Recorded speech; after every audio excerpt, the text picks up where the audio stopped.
Hello everyone, it's a pleasure to be with you today. I do apologize for my voice, but I've got a fever, and that means that maybe I won't be able to talk for half an hour, but this is not bad news for you. I am. My name is Marco Pedroni. I'm a cultural sociologist from the Università Cattolica of Milan, Italy. And today I'm here to talk about cool hunting or trend watching. Two similar words. We will see that the meaning is not exactly the same. And to talk about the possibility of creating innovation through the analysis of sociocultural trends. But before doing that, just a few words about me. I am a ugly sociologist, and the reason why I'm talking about cool hunting is that I wrote a book about this topic by collecting almost 50 interviews to Italian and international cool hunters. And another reason is that I am the correspondent and responsible for Italy, Spain and Turkey for the international network scienceofthetime.com. That is an international leading agency in trend watching, founded by a Dutch sociologist and anthropologist of culture, Carla Rode. And here you see some places where we do cool hunt, where we do trend watching with students. Having said that, my perspective is a sociological one, so I'm not a designer, I'm not a creative person, and many students usually ask me what the hell is a sociologist, and I will try to answer by quoting three sentences by three different sociologists that I like very much. The first one is from the French sociologist Pierre Bourdieu. Sociology is a martial art, a fighting sport. What does it mean? It means that it is a perpetual fight against the common sense. In this case, in the case of cool hunting, the problem is that many people think that cool hunting is very funny work, it's a very funny job, and I will try to show you that it's not a job, not actually, but it seems like a collection of professional skills. What I mean is that there are not so many people who get a salary with this job. Second sentence, sociology is not something you read, but something you do, by Erving Goffman, a Canadian sociologist. And more or less the same idea is this one. Go get the seat of your pants dirty in real research. This is from the Chicago School. These are two ways to say that to understand social reality, it's very important to read and to have a theoretical approach. But it is much more important to do empirical research. So cool hunting is about exploring and observing the social world. Having said that, what is cool hunting? Let's start with a definition. So, cool hunting is a research approach born in the 90s. An approach that breaks the traditional marketing schemes in its attempt to better understand the world of consumption through the researcher's immersion in daily life of consumers. It is a kind of ethnographic and anthropological observation. What does it mean? It means that it's very difficult to use quantitative techniques in doing cool hunting. It's a qualitative approach, and sometimes it is said that this observation is driven by the researcher's intuition. And this is not exactly true, because this gives you an idea of cool hunting as a creative activity. It is creative, of course, but again, you need to be very empirical and rooted in social reality. Why is cool hunting so important for fashion? Because it has been interpreted as sorry, it has been interpreted as a signal of a shift from the trickle-down model, from the social elite to the consumer masses, towards the other end, the trickle-up model, where youth, subcultures, and other areas of people would produce from the basics style innovation that spread through to the highest social classes. Some words about the historical origin of cool hunting and the difference between cool hunting and fashion forecasting. That I suppose is a topic you know much better than cool hunting. So we have to remember that the need of analyzing trends emerges in the 60s with the birth of the prêt-à-porter. The industrial production of apparel begins to develop his own products, giving up the imitation of haute couture. And at the same time, Paris loses his leadership in the fashion system. Also, Milan, London, New York, Tokyo, and today many other cities become relevant centers in the process of trends creation. So now we can say that we live in a multi-centered fashion system. I don't want to say that Winchester is important as London is, but there are many places in which we can create fashion and be competitive all over the world. Another remark is about the so-called baby boom generation and the role of young people and subcultures. They became protagonists of the style change and they changed the rule of trends circulation, again from top down to bottom up. And what we see is that since the 60s there is a higher competition in the fashion industry. What I mean is very simple: more companies competing in this market. And this is the reason why it emerges the so-called fashion forecasting. What is a fashion forecaster? A fashion forecasting agency is an agency aimed at identifying trends, fashion trends, a couple of years before that the collection is sold in the stores. Why?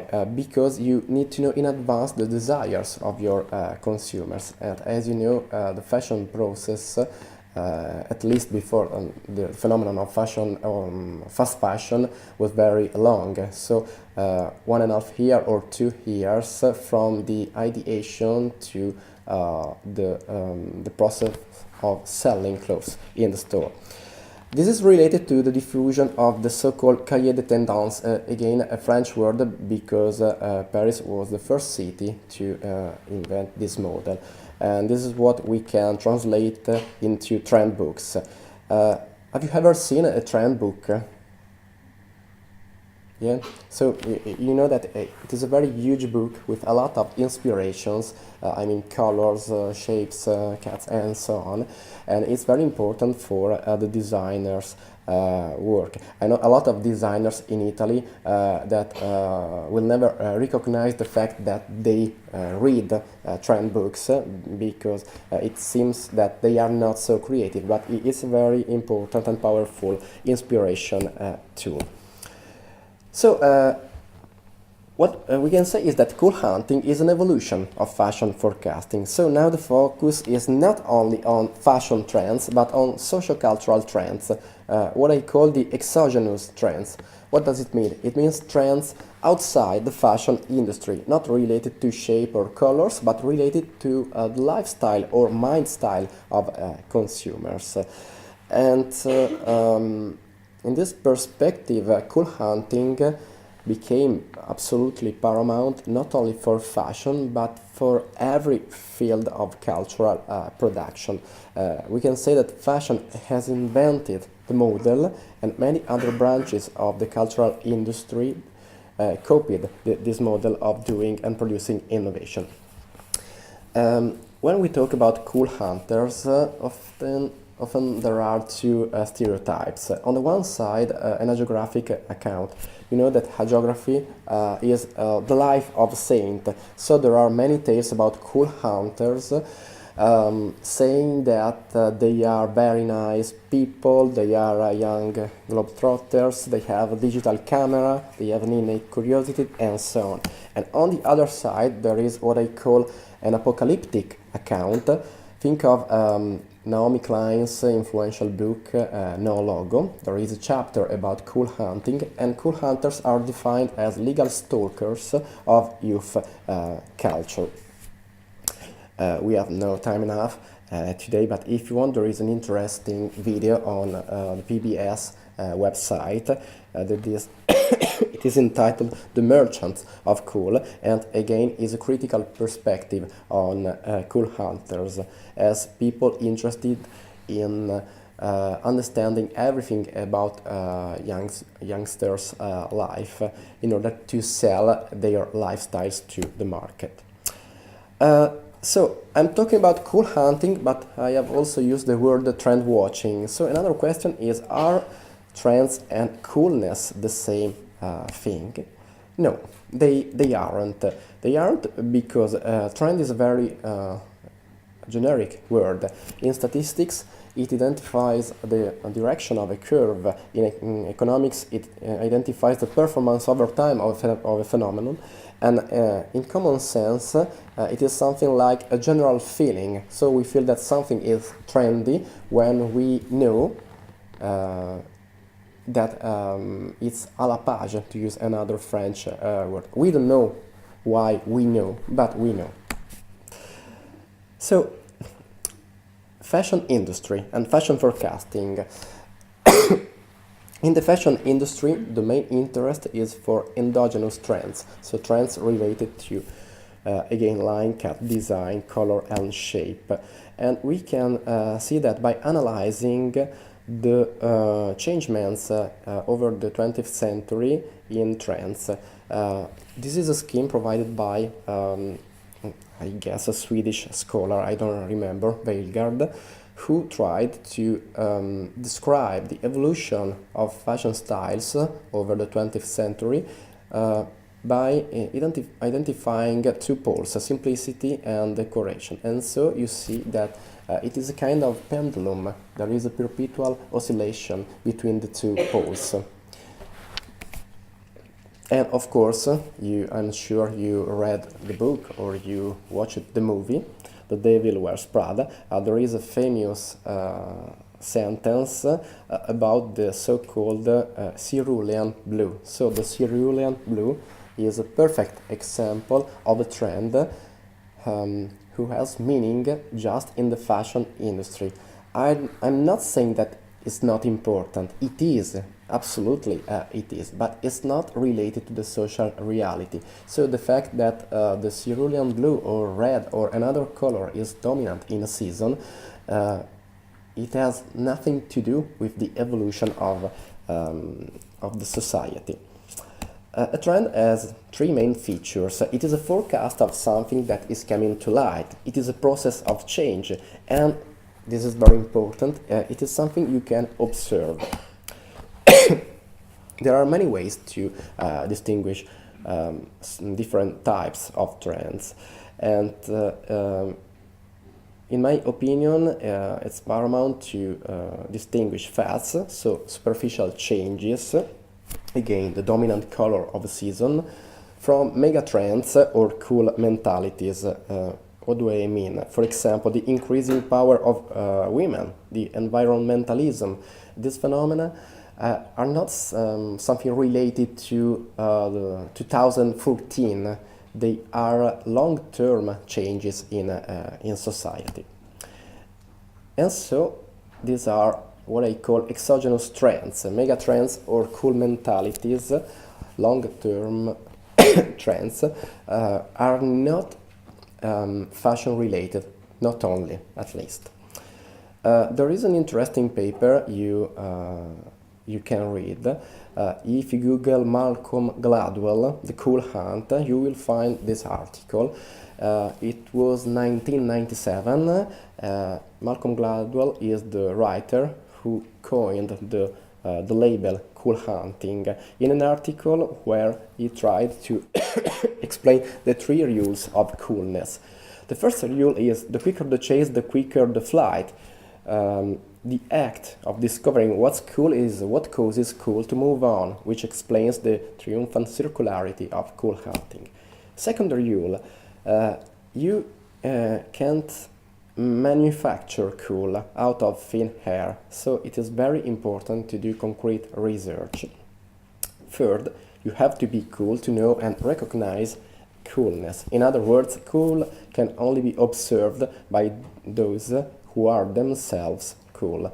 If I ask my grandfather to observe the coolest bars and restaurants in Milan, I'm sure he will not be able to do a good job, because he doesn't have the mental and conceptual categories to understand that a certain kind of behavior is nice or cool. He could be the right person to observe, for example, a golf club. What does it mean, cool? Many meanings. This is a slide I show to my Italian students, so it's not relevant for you because, of course, you absolutely know that cool is a temperature. It means fresh. It's fresh but not cold, so there is a subtle difference. And it is a term used in the music industry. Let's think of the cool music. This is about Miles Davis. Birth of the Cool is the title of one of his most important albums. And a good definition is cool is being in the know. So what I mean is that coolness is a property of the people, not a feature of the object. So when you see, when you watch advertisements that try to convince you that you will be cool by using a Mac or drinking Grey Goose vodka, what are they trying to do? They are trying to convince you that the property of the object will be translated into a person. So you will be cool because you use cool items.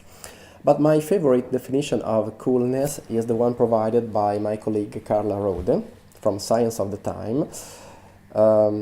It is a threefold definition. Cool is attractive, inspiring, and with a future growth potential. So attractive is about emotion. It is something that you don't have to think about for a long time, because you easily understand that it's cool. But at the same time, it's also related to your thought.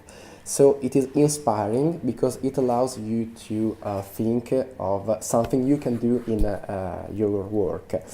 We can say it in another way. Cool has a future growth potential. So a cool person, a cool phenomenon, a cool item, a cool something is cool because it makes us able to think something more. It allows us to create innovation.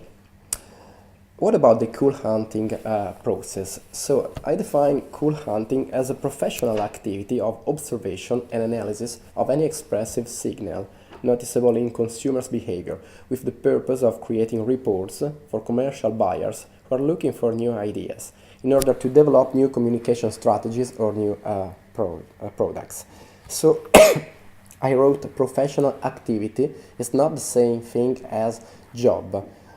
It is a collection, in my opinion, of professional skills related to your ability to observe the social reality. So the first stage is a brief. A cool hunting agency receives a brief from a buyer. I want to give you an example. Some years ago, a good friend of mine in Milan, part of a cool hunting agency, received a brief from a chocolate brand. And so the request was, tell me anything about chocolate in the world. I want to know everything about the uses of chocolate in the world. Quite strange, because maybe you think that chocolate is something you eat, but you can also do sculptures, you can also create chocolate stores, chocolate concept stores, and so on. Then there is the second stage, the observation and the data collection. So a good cool hunting agency has several local observers, or cool hunters, or trend watchers, or trend spotters. There are many labels for the same activity. And so you can find and understand the uses of chocolate in Sao Paulo, Johannesburg, Tokyo, Milan, Paris, London, Winchester, Manchester, Chester, Chichester, and so on. And This is fundamental because, as I told my students in Milan, one example is no example. So the task of a good cool hunter is linking the dots. So you see that there is a certain use of chocolate in Milan, another one in Paris, another one in LA. So you must try to understand what do they have in common. So we are not interested in collecting single examples, but in understanding the social properties of this phenomenon.